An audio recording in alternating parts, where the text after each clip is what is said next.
My name is Kosta. I am a founder of Dapio. I am here to share my philosophy about equality and inclusivity in banking. We started 5 years ago with enabling the smallest fraction of businesses to get paid. We converted traditional and ordinary smartphones into card machines to enable people to accept card payments. People born in the US, UK and Europe have more rights compared to people born in the Middle East and Africa.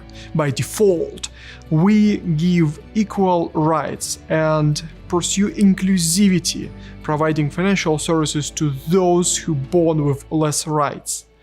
Dapio today serves 1,100 business users all over the world. We have micro businesses in the middle of nowhere in Central Asia, and we enabled them to accept card payments.